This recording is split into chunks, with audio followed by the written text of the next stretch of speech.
Hello students, कला संकाय और वाणिज्य संकाय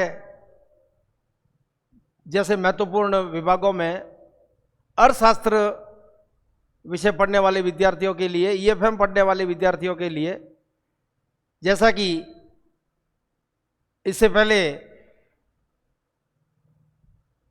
देश की मौद्रिक नीति के बारे में अपन ने चर्चा की थी, आज धापूदेवी मेमोरियल महाविद्यालय में मैं प्रोफेसर संपत कुमार जैन, सह आचार्य, राजकीय महाविद्यालय बाड़मेर, ईएफएम विभाग, मौद्रिक नीति के आलेख के पश्चात अर्थशास्त्र के विद्यार्थियों के लिए आज हम एक महत्वपूर्ण विषय सार्वजनिक वित्त, इस पर चर्चा करेंगे। बहुत ही सामान्य होकर के सार्वजनिक वित्त और फिर उसके संरचना के बारे में हम वार्ता को आगे बढ़ाएं, ज्ञान को आगे बढ़ाएं। मैं सबसे पहले सार्वजनिक और वित्त जैसा कि दो शब्द है आपके सामने, सार्वजनिक वित्त एवं निजी वित्त, ये दोनों जानना बहुत जरूरी है।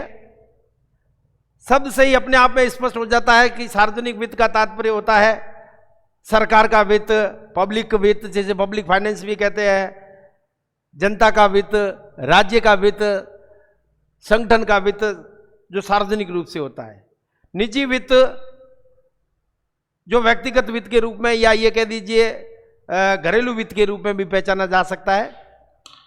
महत्वपूर्ण जो अंतर है वो समझने से हमें दोनों ही शब्दों की स्थिति मालूम पड़ जाती है। सबसे पहले निजी वित्त के बारे में जब हम बात करते हैं,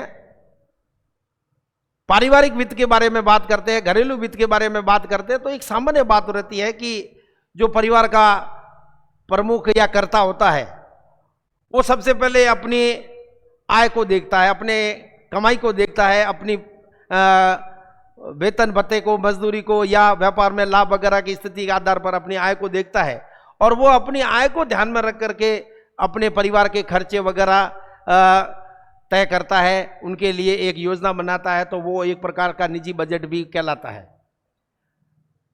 ये बात अपन अच्छी तरह से जानते हैं कि निजी वित्त के अंदर वो सबसे पहले अपनी आय देखता है और उसी आय को ध्यान में रखते हुए वह खर्चों का निरूपण करता है और इस प्रकार से वह खर्चे कम करके और अपनी आय को ध्यान में रख करके अपने परिवार का कार्य करता है। आकस्मिक खर्चा यदि कोई आ जाए और उसकी आय से ज़्यादा अगर खर्चे अगर होने की संभावना हो तो उसके लिए ऋण वगैरह, व्यक्तिगत ऋण वगैरह सीमित मात्रा में भी लेकर के कार्य करता है।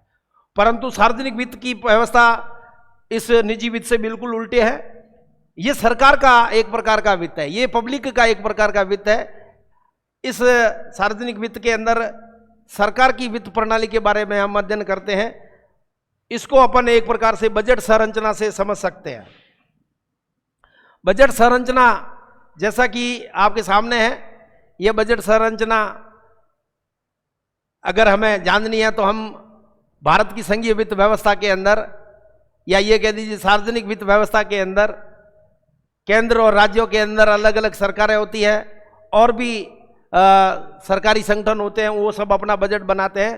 तो यहाँ पर अपन सार्वजनिक वित्त के एक महत्वपूर्ण संरचना के अंदर केंद्रीय बजट के बारे में बात करेंगे, केंद्रीय बजट की संरचना के बारे में बात करेंगे, जिससे आपको सार्वजनिक वित्त की उपादेयता का ज्ञान होगा। सरकार जब भी बजट बनाती है, सार्वजनिक वित्त के अंदर राज्य जब भी बजट बनाता है या ये कह दीजिए इस पब्लिक फाइनेंस के अंदर जब भी बजट बनाया जाता है या केंद्र सरकार जब भी बजट बनाते हैं, हमारे देश के अंदर केंद्र सरकार के जो हमारे वित्त मंत्री होते हैं वो इस प्रकार के बजट को संसद के अंदर पेश करते हैं आगामी वर्ष के आय व्यय के लेखे जोखे के अनुमानों के रूप में। उसे अपन केंद्रीय बजट भी कहते हैं। इस बजट के अंदर सबसे पहले सार्वजनिक व्ययों का निरूपण किया जाता है। देश के अंदर विभिन्न प्रकार के क्षेत्र हैं। चाहे वो चिकित्सा का क्षेत्र हो, चाहे वो रक्षा का क्षेत्र हो, चाहे वह गरीबी मिटाने का क्षेत्र हो, चाहे वह आधारभूत ढांचे को तैयार करने का क्षेत्र हो, कृषि का क्षेत्र हो, उद्योगों का क्षेत्र हो, इन सभी क्षेत्रों के अंदर सरकार सबसे पहले इन सभी क्षेत्रों को प्राथमिकताओं को ध्यान में रखते हुए, अब जैसा कि भारत के अंदर वर्तमान परिदृश्य को ध्यान में रखें तो चिकित्सा व्यवस्था के ऊपर बहुत ज़्यादा जोर दिया जाना चाहिए और कोविड-19 को ध्यान में रख करके तो चिकित्सा के क्षेत्र पर ज़्यादा व्यय करने की संभावना बनती है।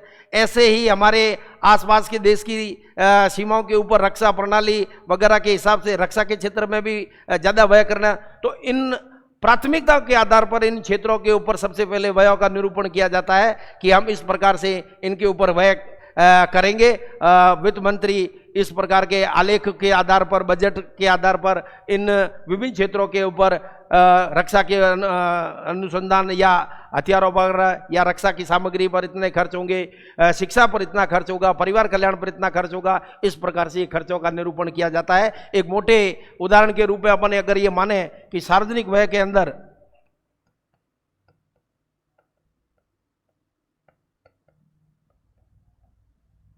सरकार ने 100 रुपए तय किए, 100 रुपए का खर्चा तय किया विभिन्न क्षेत्रों के अंदर। इस प्रकार सार्वजनिक व्यय का निरूपण किया जाता है बजट संरचना में। अब इस सार्वजनिक व्यय के इन 100 रुपयों को प्राप्त करने के लिए सरकार राजस्व प्राप्तियां करती है।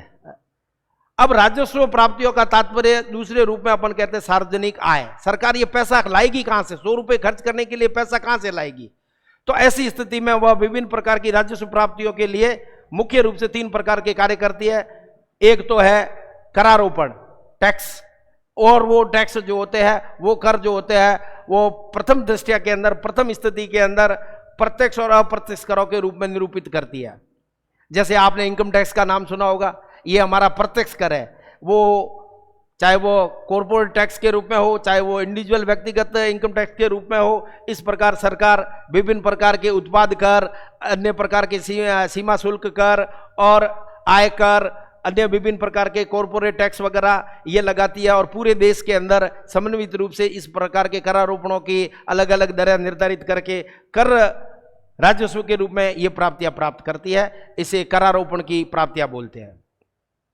देश के अंदर जितनी भी संपदा कर के रूप में पूरे भारतवर्ष के अंदर व्यक्तियों के द्वारा जो भी निर्माण, संपत्ति, भूमि, संपदा वगैरह खरीदी जाती है, तो उस पर जो पंजीयन शुल्क से लगा करके अन्य लाइसेंसिंग शुल्क वगैरह जो लगते हैं, वो संपदा कर के रूप में सरकार को प्राप्तियां होती है। इस प्रकार ये संपदा कर की दर घोषित होती है और यह केंद्र सरकार को रॉयल्टी के रूप में, अन्य प्रकार की स्थितियों के रूप में कर के रूप में प्राप्त होती है।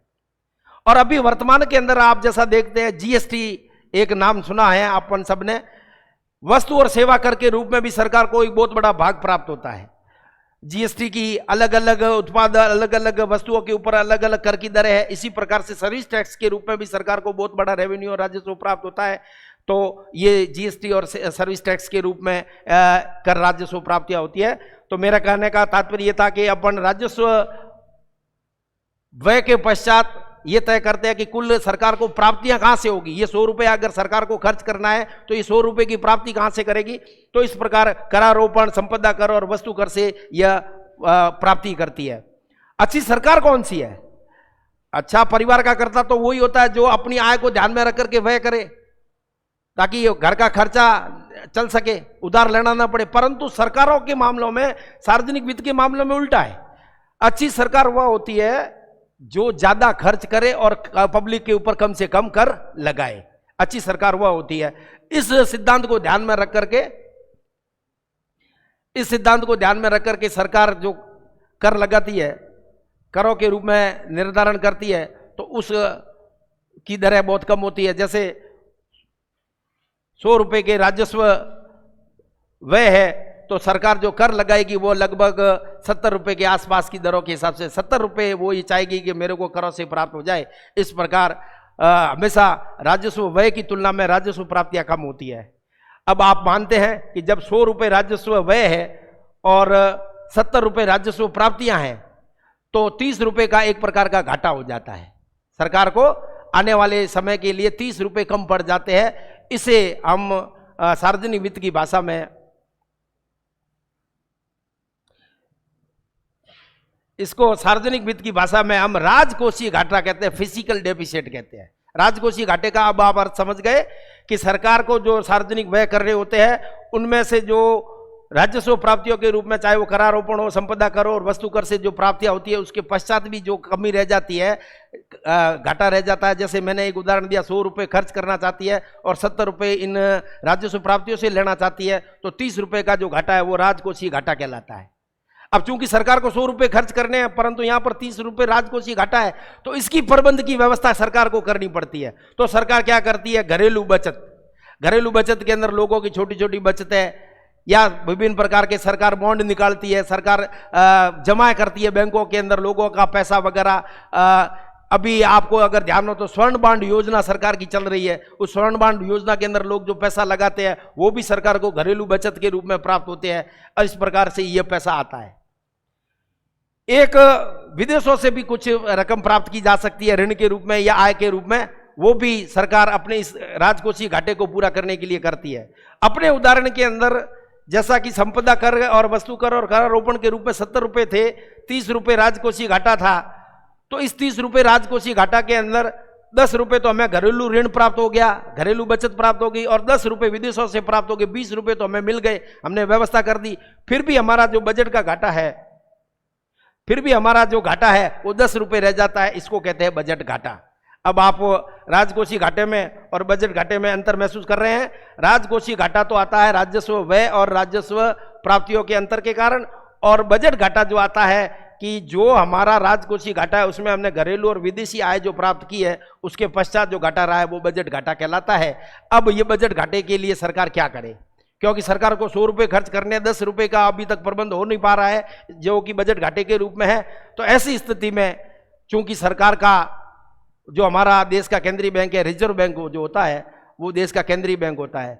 अब यहाँ पर अंतिम रूप से सरकार जो है वो रिजर्व बैंक को हीनार्थ प्रबंध के रूप में नए नोट वगैरह छापने के लिए कहेगी, और इस 10 रुपये के प्राप्तियों के बराबर नए नोट वगैरह छापे जाएंगे। इस प्रकार यह 100 रुपये की पूरी तैयारी होती है। तो कुल मिलाकर के मैंने जो आपके सामने ये जो बजट संरचना रखी है उसके महत्वपूर्ण कंपोनेंट्स जो कि सार्वजनिक वित्त के रूप में होते हैं, सबसे पहले सरकार अपने बजट के अंदर सार्वजनिक व्ययों का निरूपण करती है। उन व्ययों को ध्यान में रख करके वह राजस्व भिन्न प्राप्तियों के रूप में कर वगैरह, वस्तु कर, सेवा कर, संपदा कर, करारोपण डायरेक्ट इनडायरेक्ट लगाती है, और इससे जो कमी रहती है आय की वह राजकोषीय घाटा कहलाता है। और इस राजकोषीय घाटे की पूर्ति के लिए घरेलू और विदेशी ऋण या बचत वगैरह प्राप्त की जाती है।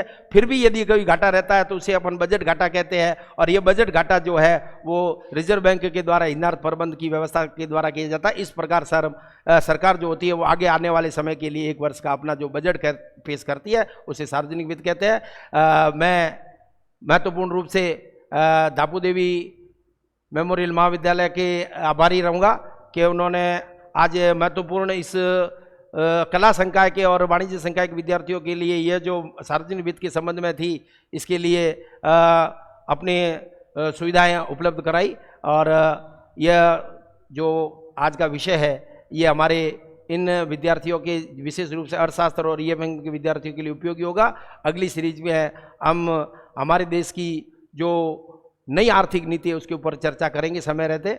आप सबका बहुत बहुत धन्यवाद। मैं अंत में प्रोफेसर गढ़वीर और संचालक हीरेंद्र जी का भी धन्यवाद करता हूं, और जिन्होंने विद्यार्थियों के लिए ये महत्वपूर्ण जानकारी उपलब्ध कराने के लिए अपना समय और सहयोग प्रदान किया। Thank you sir.